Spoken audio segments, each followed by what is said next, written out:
These last few years has been explosive with news from Hiya toys, and the best part is, it isn't slowing down. So I decided to make a quick video on every upcoming Hiya toy that's coming on out and basically what you should know. So I'm going to jump straight to the point and talk about the action figure that's shipping now and collectors are receiving as I speak, and that would be the Hiya Toys Shimo action figure. Now this originally was supposed to be released back in January, but unfortunately this figure fell victim to the delay bug, along with a nice wave of other Hiya releases effectively backing up the release calendar. So here's the deal about this one. Currently Calcus.com has this figure for sale, and I've left a link down below if you'd like to secure your very own. Just a note, I will be reviewing my very own on this channel once I do receive it in the mail. And if you want a preliminary opinion on this action figure, I gotta say the articulation looks insanely amazing. This is a big step up to previous Hiya action figures. I'm looking at you, GoG19. So for the month of April, we have some good news that was announced a few days ago. Hiya seems to be sticking firmly to the late April release date for Godzilla 91 and King Ghidorah 91 respectively. And what we do know is that King Ghidorah and Godzilla 91 are on the front end of upcoming figure releases. This is much excited and anticipated by collectors due to the fact that we've been waiting to see how Hiya Toys performs when doing non-legendary releases. And ultimately, this boils down to what resources that Hiya Toys is going to be working from, just to see how accurate this is going to be to the suits that we saw in Godzilla vs. King Ghidorah. For the most part, I am most excited about King Ghidorah 91, and I'm really curious about the tooling of the wings because it appears there are no cuts and the prototype apps look pretty spot on. Godzilla looks fine, and really, maybe there could be some improvement.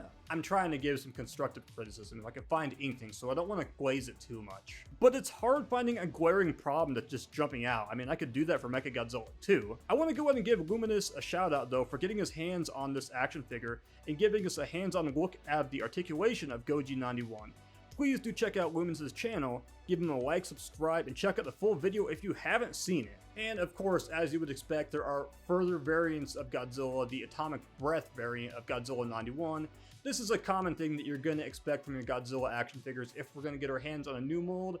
Of course, these companies are going to go ahead and make atomic variants or different colors. This is part of another small wave of figures which is due in May. Now this is just an Atomic Breath variant with the spines lit up.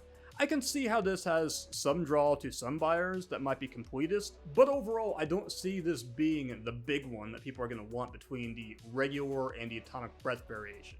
It does have appeal though, and there's really not much more to say about this action figure other than the fact that we have a snazzy blast effect and alternate hands. But May is going to offer us, apparently, our big main event release that we've been waiting for some time, the Godzilla Evolved. And if my memory serves me correct, we were promised to have this action figure at the Q4 of last year, but it never happened. Now, I honestly did believe they were going to go ahead and deliver and give us this action figure around the release of the SH Monster Arts Godzilla Evolved, and I'm really curious to see how Hiya is going to answer back.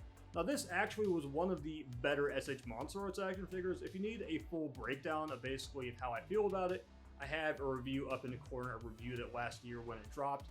But, as I said, I do want to see how Hiya Toys goes ahead and answers back with their very own Evolved Godzilla. And based on the promo pictures, it looks great, the detail, the paint apps, it's giving me a good feeling about what we're going to get. I just want to go ahead and say it's evident that Hiya has made it a goal to improve everything about their action figures. From the paint apps to the tooling of the action figures, just look at the arms of this Evolved Godzilla, and also it retains that movie accuracy which we want. My only big thing though I want to go ahead and say though is how are the eyes going to be handled, because I was kind of critical of the Godzilla 2014 and the eyes seem to be just kind of a step down compared to the Godzilla 2019. That was one of the areas that 2019 actually won.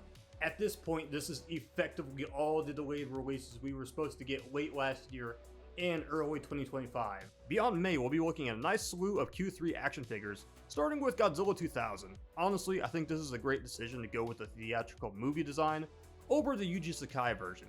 That's something we can save for another day, and I believe it's something that collectors would want to have. But for now, I think it's wise to jumpstart a Godzilla 2000 line with the theatrical version.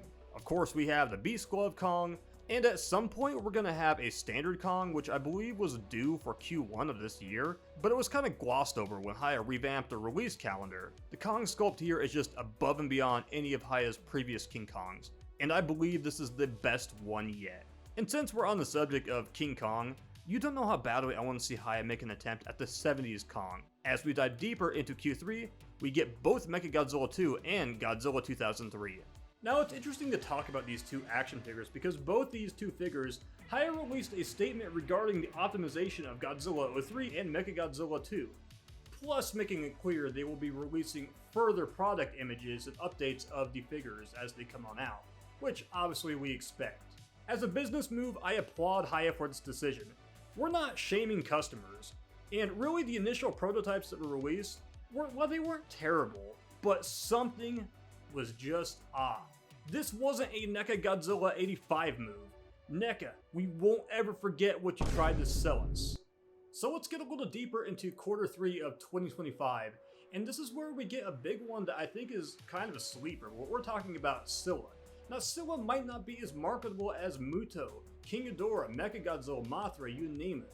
But we do have collectors out there that do want to see those titans from Godzilla King of the Monsters join their shelves and into their collection. I for one am one of those people. Bring them all on. But there's still fans out there that have remained hopeful that maybe, just maybe, every titan could get an action figure from the Monsterverse. At the moment I'm currently recording this, there is only one confirmed lone action figure on the back of 2025. This would be the V2 Legendary King Ghidorah. Yeah, I kind of have a tendency to call this V3 because technically it is Haya's third release. However, it earns the title of V2 due to the fact it's a new mold and has new neck range. Also does include gravity beams as well. So what about 2026? Well, what do we know about it? Well, really there is only one confirmed release, which will come out in 2026. And this was recently announced, and I almost left it off this video until one morning I woke up in the AM and I saw that Haya Toys had announced it. But we have an atomic variant of Godzilla 2000. As I said earlier in this video, it is quite common when they release a new mold, expect that atomic variation or something with some special zing to it. And this is just that. Now, personally me, I am a huge fan of the Godzilla 2000 design. It is actually my favorite Godzilla suit of all time. I will definitely be picking this one up, and I mean, it's very different. I mean, I always loved the orange and the coloration. I always just a lot of nostalgic ties to Godzilla 2000 in the first place. In the sea, it is getting that variant treatment for me is kind of a big deal because I want to have more Godzilla 2000s in my collection. This one though is scheduled for 2026. Who knows if it's going to be the first quarter or later down the line. I'm not going to make any calls and say when I expect it to release. However, though, keep in mind that Haya Toys and these action figures, when they make announcements, they kind of give general ideas of when these action figures are releasing. And things do get backed up. This is just how things work in the action figure world. I've seen companies that are worse. However, though, for Haya Toys, I think it's best they try to minimize the damage with the announcements. And this brings me to the last action figure I want to talk about. And this would be the Haya Mecha King Ghidorah, which I think it is best they have not given us a release date. Now for me, getting a Haya Toys Mecha King Ghidorah is a big deal, as Mecha King Ghidorah is one of my top 10 kaiju in the Godzilla universe. I do believe we're getting a first great impression of this action figure if you go ahead and just look at the details, especially when you look at the wings and the scales. Now at the moment there are no promotional pictures, there is no details regarding accessories, or the window of release, or even price range. All we know is it's kind of a mystery at this point. But I would advise Haya Toys to kind of keep that quiet because we have a lot to knock out of the way first before we get Mecha King Ghidorah and of course the aforementioned Godzilla 2000 Atomic Breath variant. All of the mentioned action figures in this video you can pre-order down below. I've got it all in the info section, so I've got you linked up to Calcus.com, who tends to get these action figures before Big Bad Toy Store or Entertainment Earth. So let's go ahead and talk about all this in the comment section. Which ones are you going to get? Which ones are you going to pass on? The future looks bright for the Monsterverse, and we're expanding into Toho Kaiju, of course. And that's just one thing that is really important to see, that Haya Toys can cross that line and not keep this exclusive to the Monsterverse Titans.